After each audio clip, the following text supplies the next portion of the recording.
Welcome to the Autism Chronicles podcast. My name is Esther. Please follow us on our autism journey as we share personal stories, challenges, breakthroughs, and all the practical tips that we have learned raising our son Ziza. I hope our conversations inspire and encourage people on their own autism journey. This podcast will not give any medical advice, just a space to share, learn, and grow together. Episode 4 of the Autism Chronicles, everyone. Welcome back to the podcast. And welcome, Buzi. How have you been? What's happening? Good. Nothing much. Anything new in your life? No. I appreciate the new hair. Well done. I'm touched. So, I think last time we spoke about interventions for Ziza and sort of how we moved on. So, what are you talking about today? Getting a diagnosis and how it affects you. So how everything changed, basically. Yes. How everything changed. Okay. I mean, obviously, it's obvious that sort of things would have changed. But so, from your point of view, where would you like to start, or would you want me to start? Go ahead. No, you're trying to set me up. No, I'm not setting you up. Go ahead. Go ahead. You start. I mean, to be honest, for me, the again, going back to how men like to think about things, right? Is the things that I'll start with, right? Of course, one of the biggest things was financial planning had to change.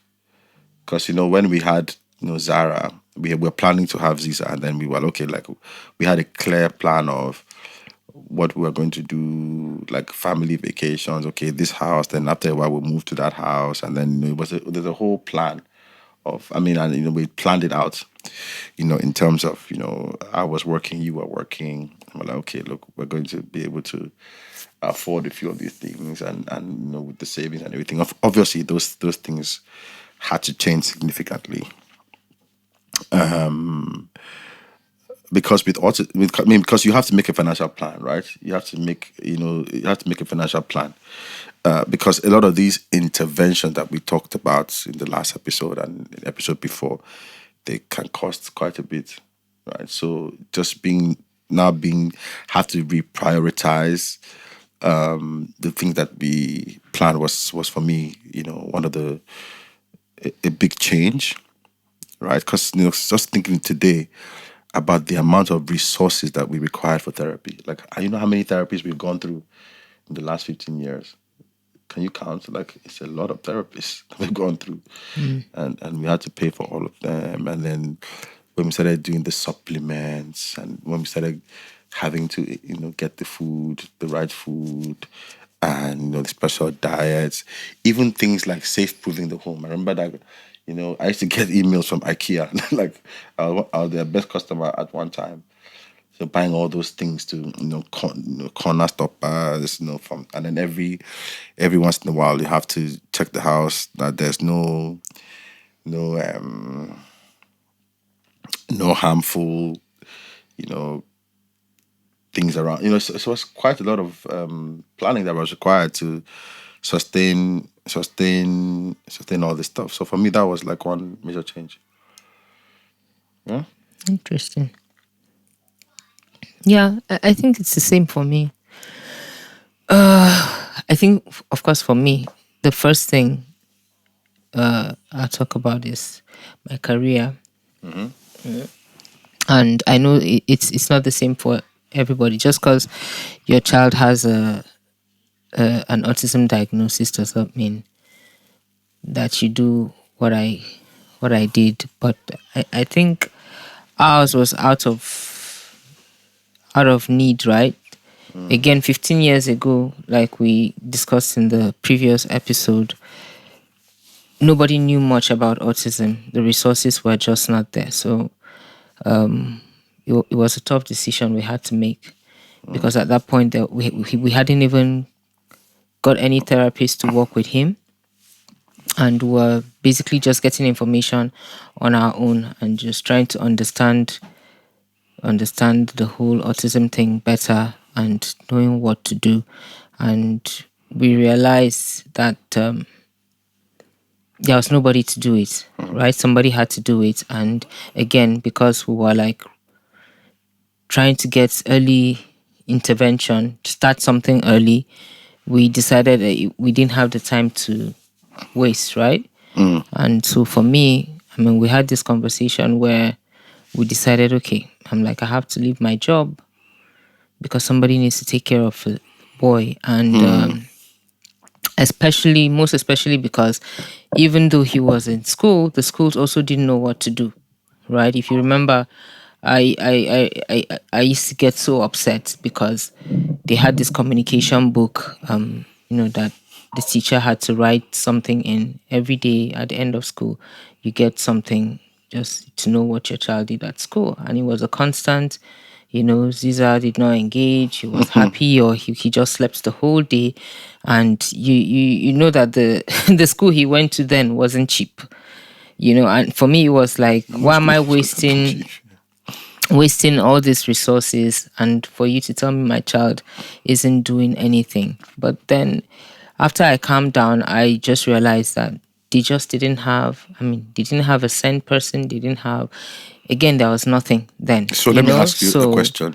I just knew that I had to do something. So let me ask you a question.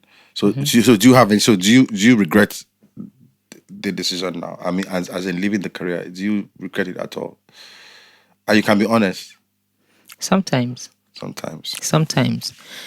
Sometimes. So when I look at Ziza, where he is now, where he was when we started, I'm glad that I was there to, work with him, help him out and all that.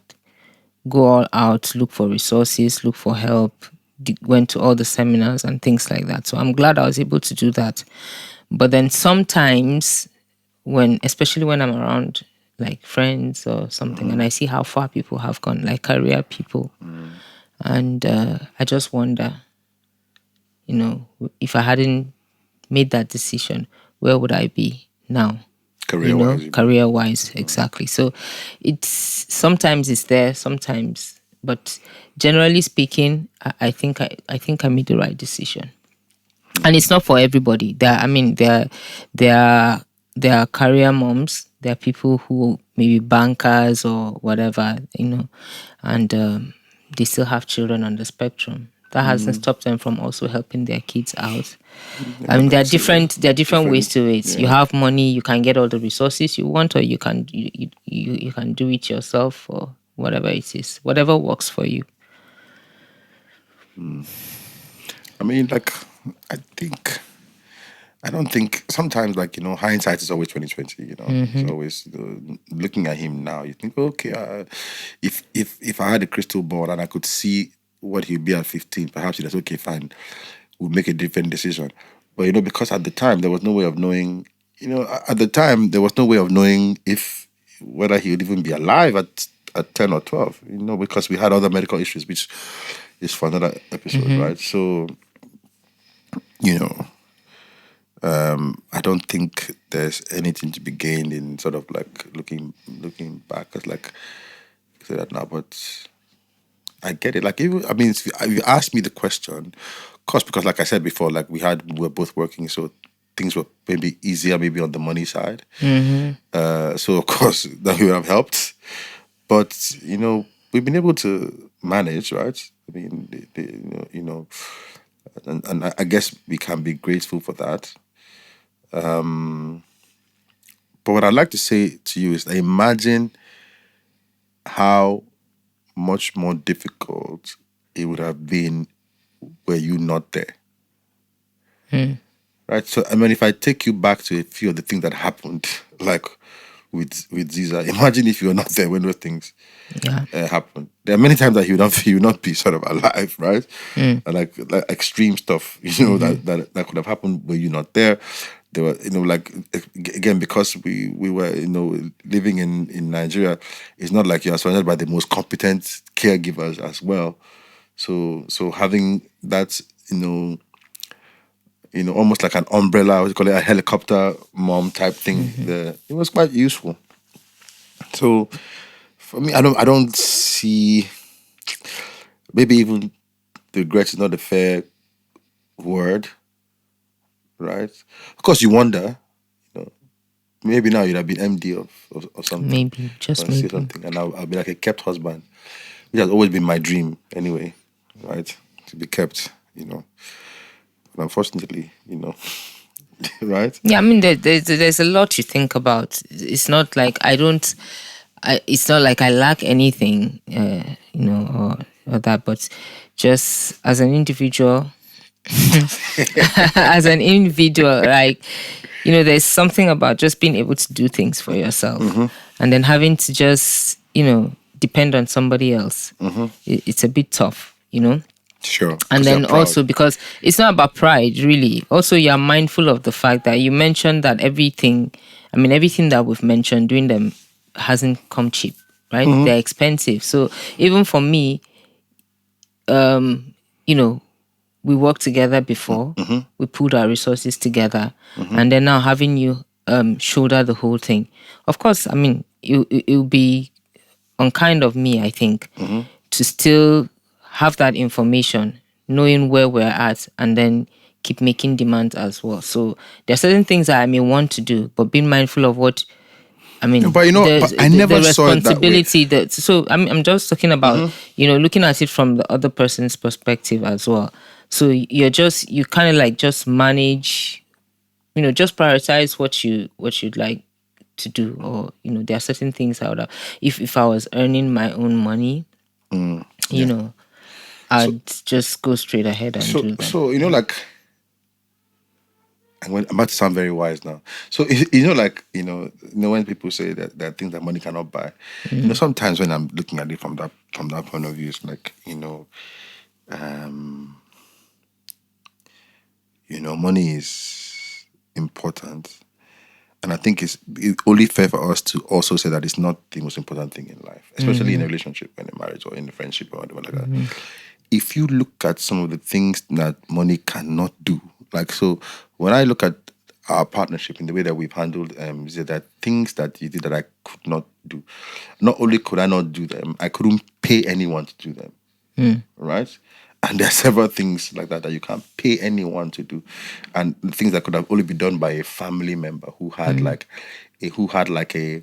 a stake, maybe say stakeholder, who had like a stake in the child's life. So for me, I always think it's a fair exchange. I don't think there's any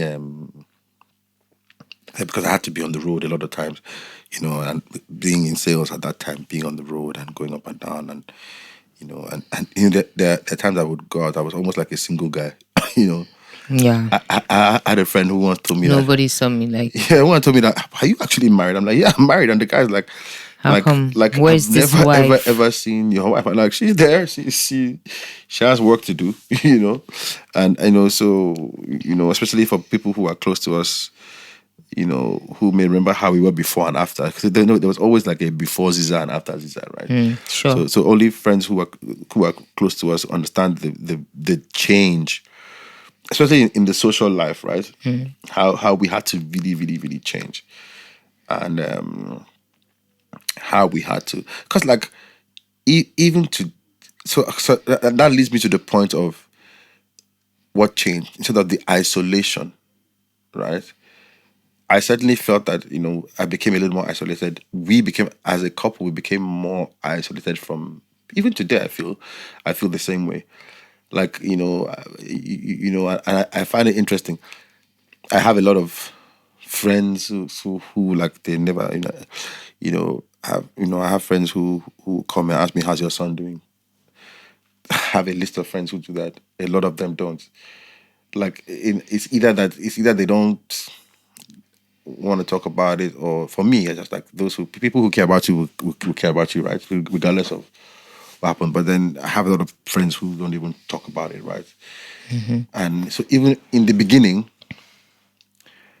I felt that isolation because people didn't understand what was going on, right? So, and because of Niger, people were too afraid to ask. Even to ask, some people will not ask, No, so kind of so thing. that's. I was just waiting for you to finish to say that sometimes it is should I say, a self-imposed Isolation. that you put on yourself, Fair. because Maybe. you're not sure what people are, and then again, people, like you rightly said, are not sure what to say. What do I say? Do I bring it up? Do I just ignore? It's like somebody watching your child having a meltdown in public, right? They don't know if to say, would you like me to help? What can I do? Or should they just stare and just pretend like nothing is happening? So people are never, sure what to do. So I guess that includes friends as well. It's not like, because I know there were quite a number of people. I mean, you know how we were before with our group of friends who are always either hanging out, it's somebody's birthday, something is happening somewhere, or, we just want to unwind and we're just together as a group. And I know some people just kept saying, like, Buzi, like these days it's so difficult to see you. Like, you don't, something is happening and you're never there, that kind of thing. So they expect, maybe they without saying anything, they just expect that you will show up. But then maybe they are not quite sure how to, address the situation. But of course, there are some that don't just bother at all. So yes, it's isolating. It's isolating. Whether you isolate yourself or it happens because people now decide it's too much stress to have this person, around. So But even, I would say, even within, even isolation from one another, right? I mean, because there's some times that I was like, so sad. One time I was so sad that we were not even talking much at that time, as a couple. It was just because once I'm at home, I'm just thinking about Ziza all the time, and just went into this sort of depression. It's quite sad, and because there were very few people I could talk about it with. I think that sort of changed me in a way, right? Changed in a way. Changed in a way. I think I became more aware of people who I was sort of close to and everything like that. And yeah, it was quite sad for a long time, And I think socially, because that's one of the ways it has impacted us that we're just talking about. Socially, we talked about we talked about being around people and having to explain all the time. I think for me that's the thing. Yeah, I agree. Because it's not like we don't want to come and hang out with you, especially when it's a family outing. Yeah, it's either, you remember at one point, like we had to chase Caesar everywhere.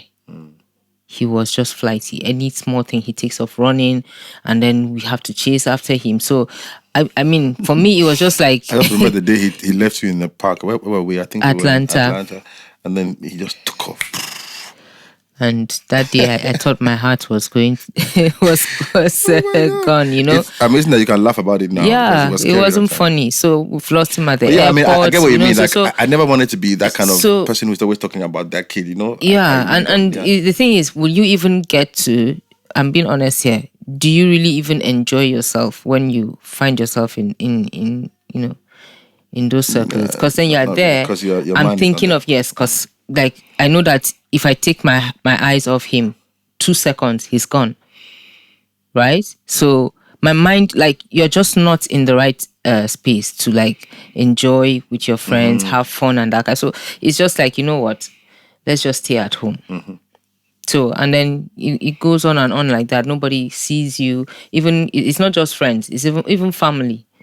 Right? So we're having a family, maybe extended family thing, and it's just and one of the things also was being in new spaces, taking him, because it's about routine and everything, having this being comfortable in an environment that he knows, right? So times when maybe want to go visit your mom in Jos, or want to take a ride to KD, for instance, and which was something that we did before we had kids, going to KD, 2-hour drive and then coming back. Then, so I'm just thinking, if I take him to that space, like, how does that affect him? So automatically you're just like, you know what, this is the space that we're used to. Let's just stay where we are. So you just keep distancing yourself from, friends, family, without even realizing that that's what's happening. Yeah, and I think, again, just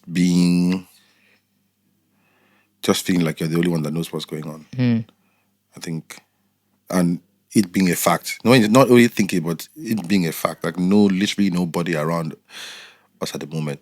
But again, my sister, like, because she also has a kid on the spectrum, but then I don't remember talking to her much about it. We never. I mean, and that's quite weird. We never really talked about it. Yeah, about my nephew so much like that, right? So I just felt like there's nobody who knew what was going on. So like you said, even when you're out, especially when the seasons started, even when I'm out, I'm looking at my phone, I'm expecting a call from you at any time Something is wrong. to say, okay, something is wrong, he's had this and that. So like you find that when you're out, you are never quite relaxed. Yeah. You're never quite comfortable because you're waiting for the phone to ring at any time to say that there's something wrong. And only someone who is in the same situation can maybe understand. And that's how slowly we started having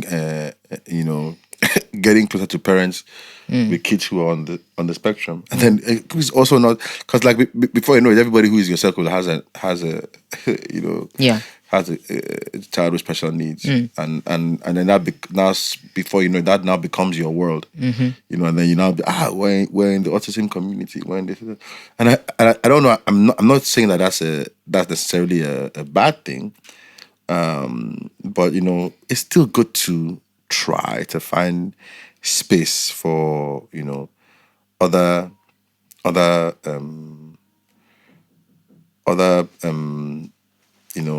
people or things. And there's something you said in the last episode that I really like when you said, you never miss the opportunity to teach people about autism, right? So I think maybe to be fair, we didn't know as much about it at the time. I think now it's easier to say, but I think even becoming evangelist for autism when there was a change as well.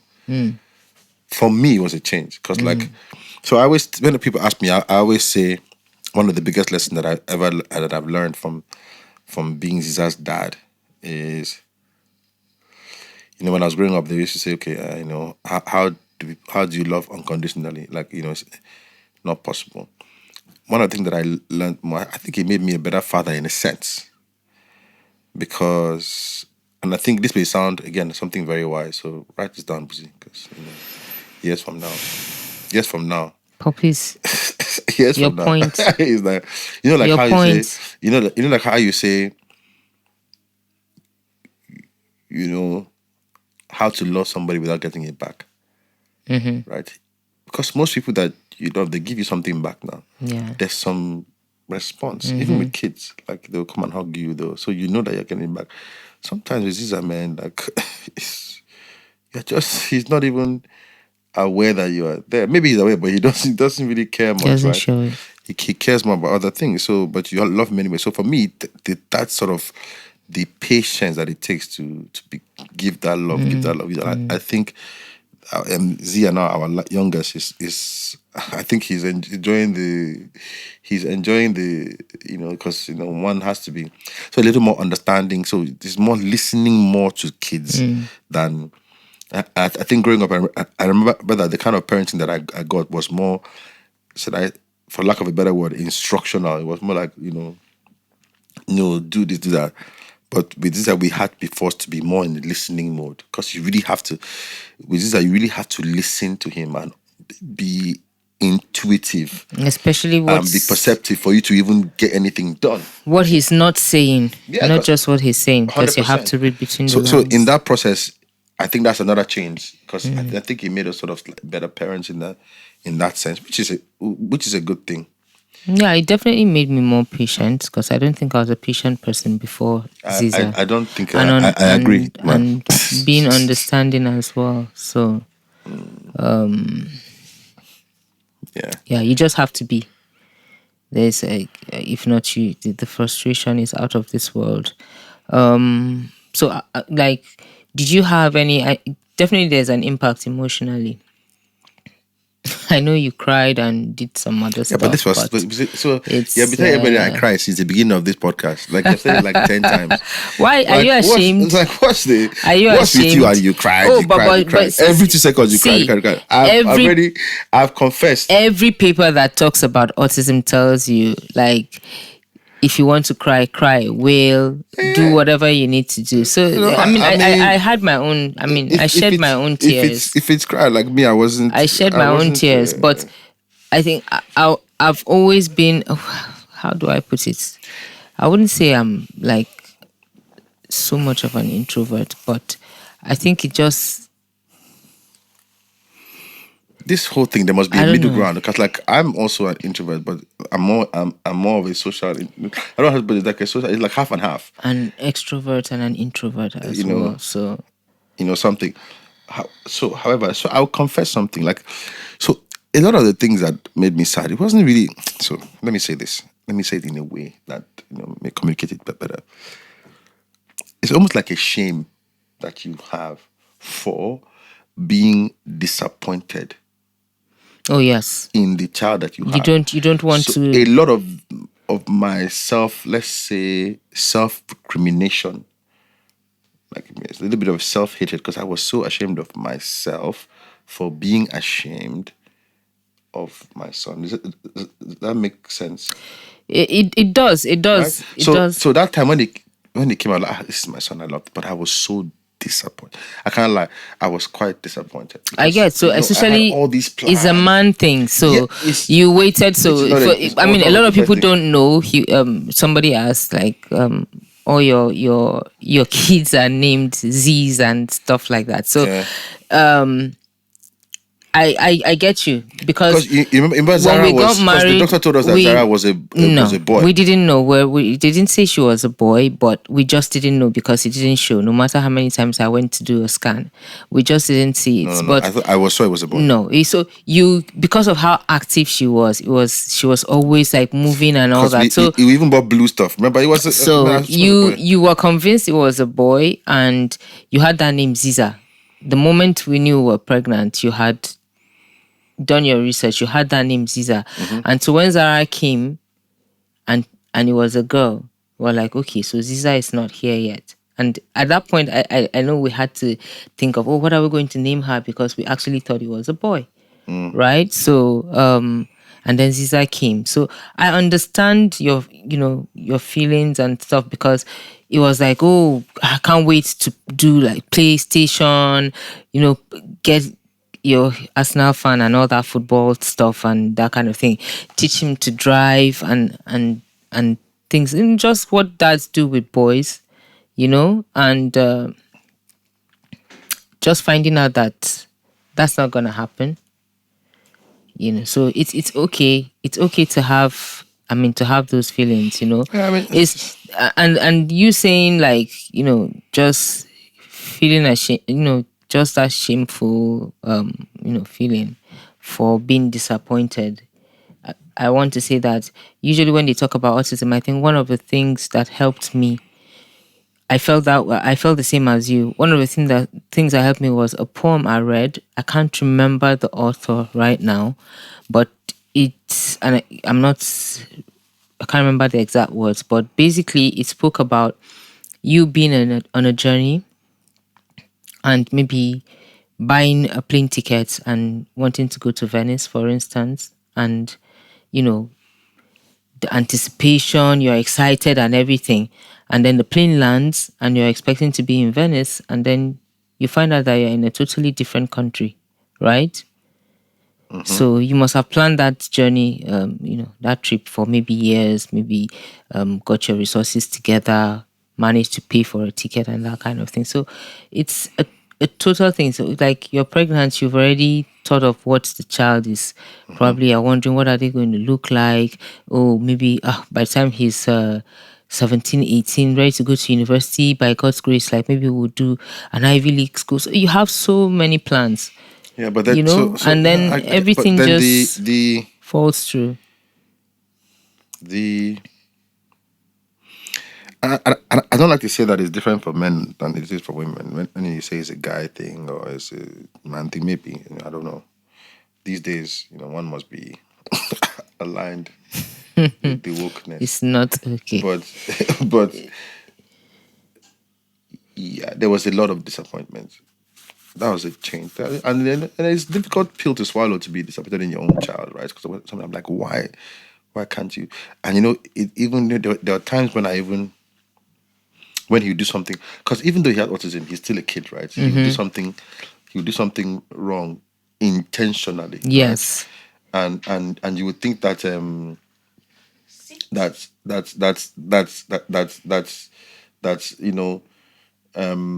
he would not misbehave because he has autism, but he will, right? So the time when I've started to discipline and spank him, and then the one time I spanked him and I went to my room, I cried. I felt very bad because I was like, the kid already has autism, and then you are now doing tough love again. So it was quite difficult to know what to do. This thing. So I mean, that was for me, a big one. And talking about changes, like what are that Family dynamics, right? Everything just changed. Like we had Zara, we had, even for Zara, not just the plans, like you're saying, disappointment in terms of Ziza. For Zara too, I had these keep plans, talking? And I already knew what school I wanted her to go to. A good school.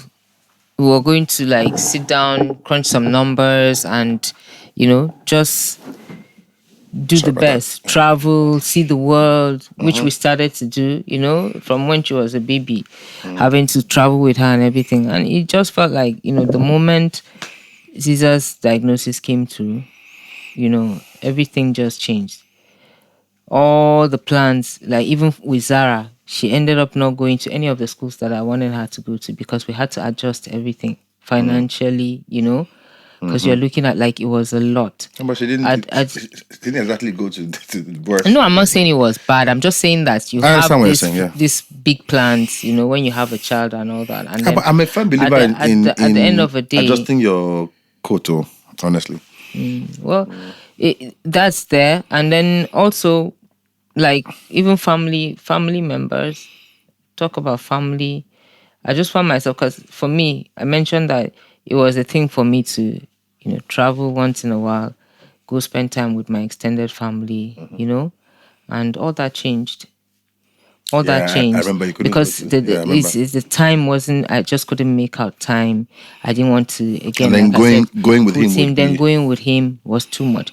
Going with him was not even like, how is he going to behave when we're there as well? I had to. It was me kind of like shielding him from, because I don't know. People don't know. Even when you try to explain to some people, you just feel like, oh no, you know how we are sometimes. Somebody will tell you in 1917, they had somebody that was like this. Yeah, just these herbs or something. It's like at the end of the day, they make you feel like you haven't done enough. It's like have you prayed people? Yeah. You haven't done So enough. for me, so the worst people are the have you prayed people.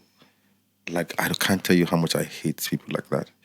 Like I can't. I mean, and I don't want to be rude to anyone. I can't, especially the Christian ones. Like it really upsets me. Like there are these people that just think that they're just so close to God.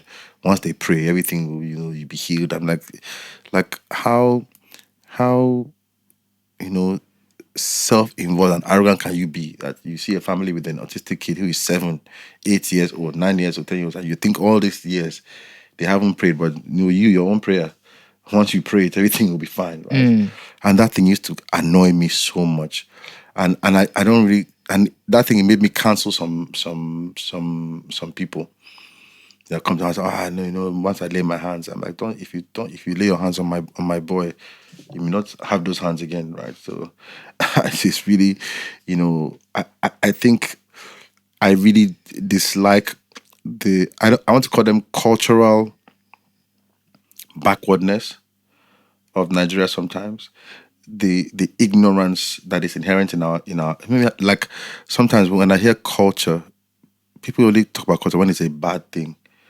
Like sometimes you have this closed-minded, ignorant way of approaching things, this arrogance that comes from thinking you know something that you don't know, walking around thinking that, okay, you're going to pray and then, the person who prayed before didn't pray hard enough or wasn't as close to God as you. So your own prayer is different. So those kind of things really annoyed me. And, further made me distance myself from anybody who was coming, to me with all, and again, like you say, you're telling me, Paul, don't blame them. It's the way they know. But I think people should do better.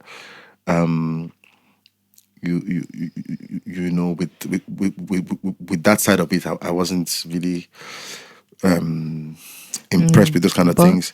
There were people who would come and tell you, all these kind of, like you said, all these kind of remedies. And this is why I think it's important for people to join the right communities, right? Join the right, like that doesn't change anything. By the way, no. But what I'm saying is that when you are with the right community who know what's going on, you can tell. When you are with people who are just sort of speculating, go and get this plant, go and get these seeds. Like, and some of those things were actually good. Like, I remember when we started learning about gluten-free food, and we discovered that there was a lot of gluten-free foods around us in Nigeria. Like, when we started looking at, okay, rice is actually gluten-free, millet is gluten-free, fonio or acha is gluten-free, okra. So like we learned a lot from people like that in our environment who don't have to go out to buy food. A lot of the foods that were look for the ones around you. Local foods were gluten-free and were actually good for people with autism. So in that sense, that was a lot of positive that we learned from the environment. The rest of it, like I said, and I'm talking about how things changed for me, right? And how things changed for. I didn't like a few of those, I think we have an episode on stigma, which we can talk about more about that stuff. But I really had let me call it an aversion to know-it-alls. Like I don't really respond well to anybody. It's not. I don't see it as know-it-all. I think people just think, again.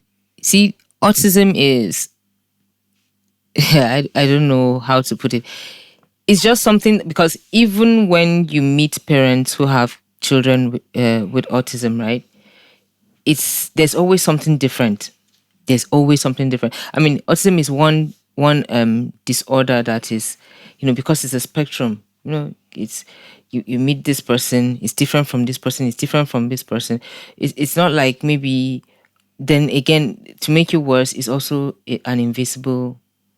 I don't want to say disability. I don't agree with that invisible disability. It is an invisible is like when you see someone with Down syndrome, you know what Down syndrome is, then there's a look, right? You know that this person has Down syndrome. When you see somebody with cerebral palsy, for instance, I know what you mean. You know how they're affected. I'm not saying with autism, I know what you mean, but I'm okay. Yeah, it just means that you just by looking at the person, wrong. Yeah, sure. You can't tell, right? So it's invisible, because a lot of times when I'm even working with Ziza, people, they just see him and they expect, okay, so why is he not moving? Hello, they talk to him, why is he not responding? Because looking at him, there's nothing wrong. So until you start to explain and that kind of thing. So it's different, with parents. So because it's a different thing and you can't quite say, my son has this, then this person will say my daughter has this, that person. There's always something in the mix. There's always something different, So it's tough. What happens is that two things happen. One person just says, okay, I found this remedy, or there's one drink. If you take it, it will treat it. And I don't know. I think it's out of what's the word now? People are just so no. People they're desperate. No, Paul, I'm telling you, Desperate I'm in these for what? support groups. You just trust me, because I'm in support groups. You are not really, that's not really your thing, right? So because it's a thing where you see somebody that you think, okay, this person should know better, but it's the experience, like we're talking about how it has impacted us, right? There are some things that you can't even believe sometimes when you're desperate, that I'm sure now, maybe years down the line, they think, like, how could I have done something like this? So they just say, oh, there's one drink, and I see them on Facebook. There's one, I'll show you later. It says, oh, does your child have autism? Take Are you serious? 5 liters or something, and it's a cure. And I'm wondering, okay, so it cures autism, it cures ADHD, it cures, like, what exactly is in it, And people buy that stuff. See, the moment people just hear that it's a solution, they just jump on it. And that's why in the previous episode I said, what is tailored to your own child. Don't hear, once you hear something like, okay, my son had a speech and language delay, and then we took 10 milligrams of. thank you, 10 milligrams of whatever. Then you see like 50 chats. Somebody's asking, please, where can I buy? Guys, Where did you get your own from? You haven't even checked to see. Have you seen the one on Instagram Is this- where they say there's this sound they can play, and then when they play the sound, the kid will start talking? Have you seen that? I've seen that one. Have you even tried have you checked your child? So even in support groups, we are constantly telling people, like, know your child. Check, does your child have this? Just because one person did it and it worked doesn't mean that So when you're around family or friends and they come with all these things like that, for me, it's just is what they know. Or one grandmother may tell you, in, like I said, I keep saying 1917. I don't know why. In 1917, maybe one of your great grand uncles or something was just mute. He was just quiet, and maybe they plucked some plants, and I don't know if it's a speech delay or something. So that person actually believes that The plants, right? the plants worked. And now that they see autism, they don't look at the whole picture. They just know that, okay, Ziza is not speaking and everything. And I'm telling Paul, and he's looking at me as if I'm a crazy person. They actually feel like they are. So listen, they're making I understand what you're saying, but I just want to say, this is my own. Like, the minute that guy said, "Oh, have you prayed? Let me do my prayer," I wanted to punch him in the eye. Like, but why are you being violent? I just said I wanted to. I did it. I wanted to. Like, I'm being honest. Like, I'm just telling the truth. It's really, really upset me, because I thought it was one of the most arrogant things I ever heard in my life. That you just came and said, "Oh, you know what? If I pray, it will work." I'm like, this guy, like, the person knows his relationship with God, how close he is to God. When he makes a request of God, he knows that but God he prayed is. now. What happened after he Maybe prayed? that's why you're getting. Listen, So Maybe that's why you've gotten some change. gains. Another thing around change is where we lived, how we lived. Like, so some people, sometimes when you're lucky, some people can move to a place where the system is better, like moving to the UK, right? Or moving to another country where you can get more access. Some people don't have that opportunity. But then I remember in the early years when we couldn't move, I know that we had to now get a difference. When I spoke about Ihan in the last episode, who used to bring, who used to bring food for us from the UK. That was a real big help. Not only him, but there were a few other people who used to support us. Friends who used to support us and do that. But I remember that there was sort of like a big change in all those things. I mean, even when we left where we were living before, even looking for a new house, we had to find a specific kind of house and make sure the house had specific sort of features. It wasn't now Not too close to the road. Just go and find a house. It's now more. There's everything a quiet you do. You area. have to think about. You have to think about, how does this impact Ziza? How does this? What kind of car should we get? Like, what kind of AC? Like, is what's gonna, especially when he was younger. What kind of material should the chair be, and all that? So there was a lot around those kind of things that also I'll consider sort of like a change. Do you have another one? There's a lot too. Yeah, social, emotional, financial, like There's the family one, a big support from family. yeah, well, because required more of it now. Like even if you were going to be independent and not depend on anyone, there's no how you could have done it without. no, having so some I independence. think with what you just mentioned, I think I'd break it down in two phases, right?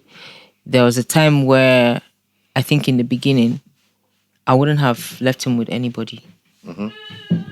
Because at that point, you know, you're like, how do I do this? Who do I can't leave this boy with somebody because I don't know what they're going to do. They don't understand this thing. They don't know what his needs are. They don't know, you know. So it's like you want to do everything by yourself, but then it's exhausting. Yeah. You know, it's draining, and you know, I think eventually, and so I think I just realized that you can't. You need help. You need the support. But then I think for me to be comfortable to allow somebody help or give that support, I had to be sure that, like, just that they had that information, the information that, you know, was going to make me feel more comfortable. Because at some point, like, I'll give an example. I think there was one time my sister would be like, she was like, but this diet, like, this boy is suffering. Because, you know, even that diet was in phases. In the beginning, we didn't really understand that there were so many foods that were gluten-free, right? So I think Ziza suffered that period because Eat those in fact, horrible rice cakes. there was a day Those you rice told cakes me, used to piss him there off. was a day you told me, look, you decided to taste it and you just went, look, Buzi, please give this boy food to eat. I don't care whether it has gluten or it doesn't have gluten because But did you ever eat those rice cakes? I did. They were so horrible. bland, Oh and my what it God. was like, you know, just give this boy food to eat because Nobody this is deserves that kind of suffering, food, you I know. beg. And so I guess if you're his dad and that's how you felt, right? So it's the same thing, like going visiting family and friends or something. Everybody's eating something else, and then we have his packed food, and then when you pour it out on the plate, everybody's like, "What on earth is this?" You know, that kind of thing. So my sister would be like, "Please now, just leave him." And you know, the early days there were some horrible foods. yeah, The give early him days. to eat. Give him to eat. You know, just give him, let him We eat. made eggs without some And- oil. You do remove the MS, remove no palm oil. No, it was crazy. Yeah. So he was eating basically like white food all the time. He at some point he had issues with you know, foods with phenols and stuff. So yeah, he I didn't remember. eat tomatoes and so many things. I remember him eating white rice with like a potato based sauce. Potato based sauce. It was Oh ridiculous. my goodness. You know, But yeah, you were not nice to that so boy. Oh. the thing is, I was saying, like, I didn't trust that leaving him with family, they were going to do the same. the same, yeah, you know, and make sure that he was okay. So I wasn't comfortable. But I think the more I explained the situation to them, like to get them to, you know, understand why we're doing the things that we're doing, how it affects Caesar. And I think at the end of the day, everybody was like, okay. So for now, I don't mind saying, you know, just go even without me. Can Caesar come to the house? And he has to go sometimes. I want to go to Auntie Babu's house or something. I trust that when he's there, he's okay because she may not know she knows, everything, but yeah, she knows, you know, that she has she's an not gonna idea. give him a This is bottle of what Fanta or something. exactly. You know, And that bottle of Fanta is, we're talking about patience. There was a time I had to do my hair, and there was, I think you were out or maybe you were not in Abuja or something, but I had to go with him. I had to go with him because there was nobody at home. you had to take him along to make Yes. the hair. Yeah. So we went there, and there was this lady in the salon, and she was like doing her hair, or was it she was having a pedicure or something like that, and she had a bottle of Fanta with her, and he kept staring and staring and staring. In fact, he just because I kept holding him, he would have gotten up and picked it up, you know. So she noticed, you know, kids being kids, and she just felt, oh, you know, madam, like, if you want, you know, just give him. And it was one of those days where I didn't feel like giving any explanation. No advocacy, no explaining autism or anything, diet or whatever. I just told her, thank you. You know, don't just ignore him. He will eventually get it, you know, and all that. So I guess in her mind, yeah, and that's what we do sometimes. I think it's a cultural thing. It's just like, you know, people just feel you have your child, when we were growing up, I don't know if your parents did that too. Mm-hmm. They warned you anywhere you are going to, if they offer you food, don't eat it or whatever. I don't know. So she thought that was the reason why, something like that. And the salon lady just asked me to come have my hair washed. So I left him sitting down. By the time they were done washing my hair, I got up. This woman had given him a bottle of Fanta, even though I said not to. See, that day, and that was like that was like at the height of, these are gluten. We were trying to remove gluten, remove everything, just get him on a clean. I stood there, I looked at this woman. I didn't know whether to insult her. Like, I was, oh God, I've not been angry like that in a while. I was mad. And I looked at her. She just said, I said, Madam, I thought we had a conversation. I told you not to give him. I said, ignore him.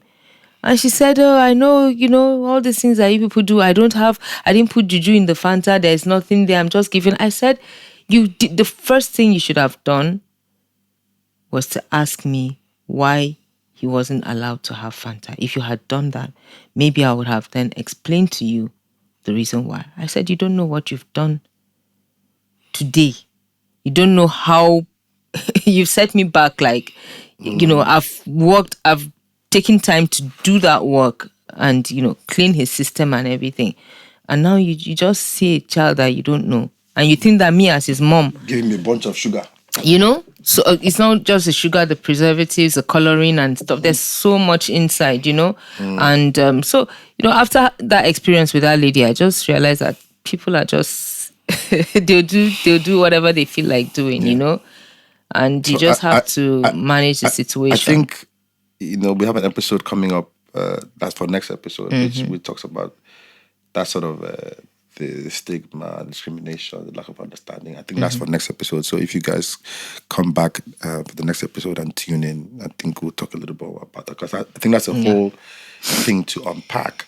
But suffice to say that, there was quite a lot of changes.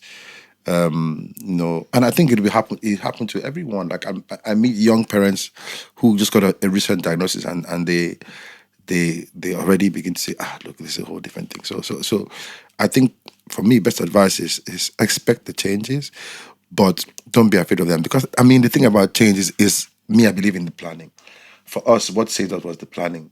We did a lot of planning. Like we have all these books, your journals. We wrote down plans. Okay, this one, I remember. You remember how many schedules we did? Monday, this one, Tuesday, this one. We had Monday 2 p.m. this meal, that meal. We've done so many meal plans. All right? Sometimes after 1 month we'll scrap it and do a new one, and then meal plan, sleep plan, supplement plan. We even had recreation plan. Go to park plan. That kind of thing, and all these plans sometimes they seem excessive. But I think it's the only way to handle a lot of the changes, because there will be quite a lot of changes. Your plans will change entirely. Your plans for money will change. Financial plans will change. If you have other kids, social, the emotional, way you treat them will change. Yeah. The way, social interaction will change. And I remember when Zara said that she felt us change, that she felt she didn't feel loved. A lot of abandonment as well, which is an issue that we still... Because the focus was on her today, brother. Right? Because it's so much focus on her brother. And so there's so many changes, that happen. And I think, well done. I think you've done, a great job expressing them. Like I said, next episode, you want to talk a little bit more about the stigma. What should people expect from next episode? It's our culture. We have lots of beliefs, about certain things. And I think it's important to talk about stigma, because I think that's why people shy away from it, talking about it. And we're talking about getting to a place where people just know they have the information they need, because we need people to understand what it is. We need people to be aware of what it is. Of what it is. So, cool. It's not... So that was episode 4, Autism Chronicles. Episode 5, I think, would be good. So please like, follow, subscribe, come back, listen to the podcast, share, especially for families who need the information. And see you on the next episode.